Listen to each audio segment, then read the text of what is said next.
내 나라가 아닌 먼 나라 태국에서 산 지 어느덧 6년의 세월이 흘렀습니다. 그곳에서 사는 동안 이국의 정취에 젖어 향수병에 걸릴 틈도 없었습니다. 각종 해양 스포츠를 비롯한 다양한 즐길 거리들이 제 눈길을 사로잡았기 때문입니다. 한동안은 골프에 심취해 한국에서 걸려오는 어머니의 전화가 귀찮게 느껴지기도 했습니다. 어머니께서는 매번 걱정스러운 목소리로 말씀하시곤 했습니다. 병우가 끼니는 잘 챙기고 다니니? 하루하루 허송세월하지 말고 도전을 한번 읽어보렴. 어머니께서는 증산도 신앙을 하고 있던 터라 늘 저에게 진리 서적을 읽으라고 권유하셨습니다. 하지만 저는 자유롭고 편안한 일상에 취해 어머니의 말씀이 귀에 들어오지 않았습니다. 그러던 어느 날이었습니다. 저와 결혼을 약속했던 여자친구가 헤어지자면서 연락을 끊었습니다.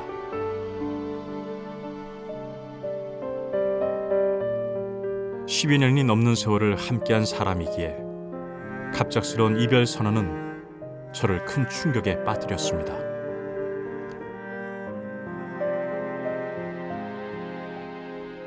엎친 데 덮친 격으로 태국에서 운영하던 사업이 부도가 날 지경에 이르렀습니다.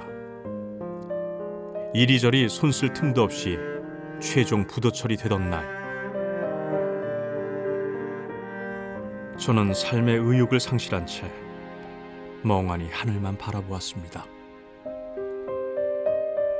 이후로 저는 집 밖을 나가지도 않고 우울한 심정으로 하루하루를 겨우 버티면서 지냈습니다.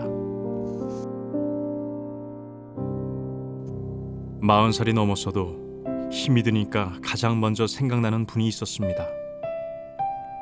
바로 한결같은 마음으로 제 걱정을 해주시던 어머니였습니다. 이번엔 제가 먼저 어머니께 전화를 걸었습니다. 수화기 너머에서 들려오는 어머니의 목소리를 들으니 나도 모르게 눈물이 나왔습니다.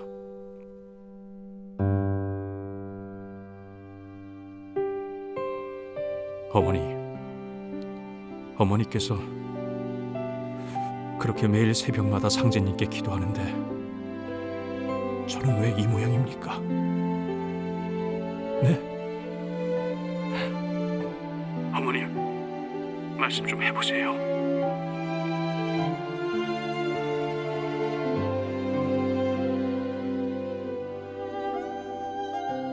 우리 아들 많이 힘들지? 마음을 비워야 한단다. 깨끗한 물을 떠놓고 새벽마다 상제님과 조상님께 기도를 올려보렴.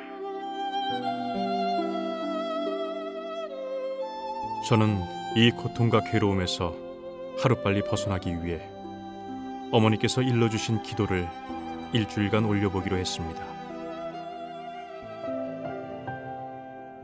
처음엔 새벽에 일어나는 것이 힘들어 몇 번이고 포기하고 싶었지만 하루가 지나고 이틀, 3일 기도를 계속할수록 제 마음이 맑아지고 환해지는 것을 느꼈습니다. 그제서야 닫힌 마음을 열고 어머니께서 보내주신 진리 서적을 읽기 시작했습니다. 도전을 시작으로 춘생추살, 개벽 실제 상황 등을 탐독하며 전혀 새로운 세상에 눈을 떴습니다. 진리를 몰랐던 저는 눈뜬 동사나 마찬가지였습니다. 도전 속 말씀을 한 구절 한 구절 읽을 때마다 전율이 느껴졌습니다. 특히 조상님에 관한 성구를 읽을 때는 가슴이 툭 하고 내려앉으며 두 번, 세 번 반복해서 읽곤 했습니다. 부모를 경외하지 않으면 천지를 섬기기 어려우니라. 천지는 억조 창생의 부모요, 부모는 자녀의 천진이라. 자손이 설령을 박대하면 설령도 자손을 박대하느니라.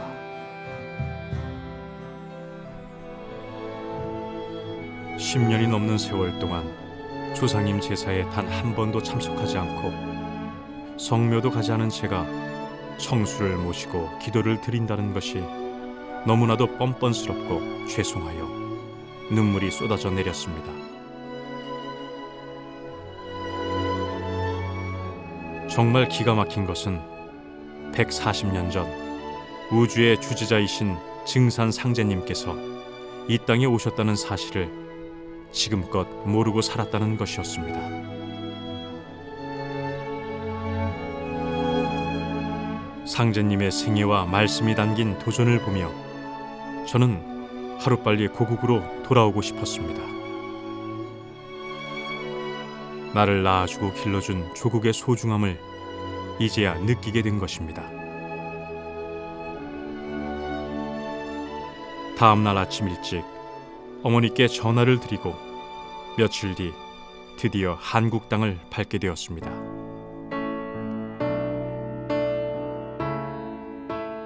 상제님과 태모님 그리고 조상님 전에 처음으로 제물을 정성껏 준비하여 시성을 올리고 조상님 산소에도 찾아가 보았습니다. 그리고는 결심을 했습니다. 태국에서의 모든 삶을 정리하고 한국으로 돌아오겠다고 말입니다.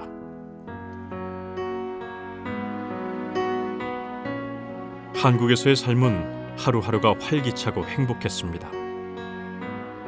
상제님을 만나 제가 이 세상에 태어난 목적이 무엇인지 분명하게 알게 되었기 때문입니다.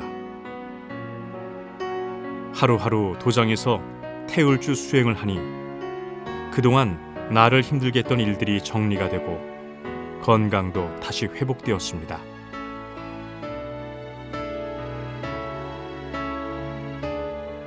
도전을 읽고 진리 교육을 받으며 느낀 점은 이 진리를 절대 나 혼자만 알아서는 안 된다는 것이었습니다.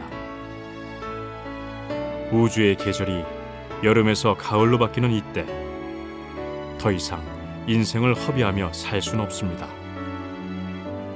늦었지만 남을 위하는 상생을 실천하는 삶을 살겠다고 저는 오늘도 다짐합니다.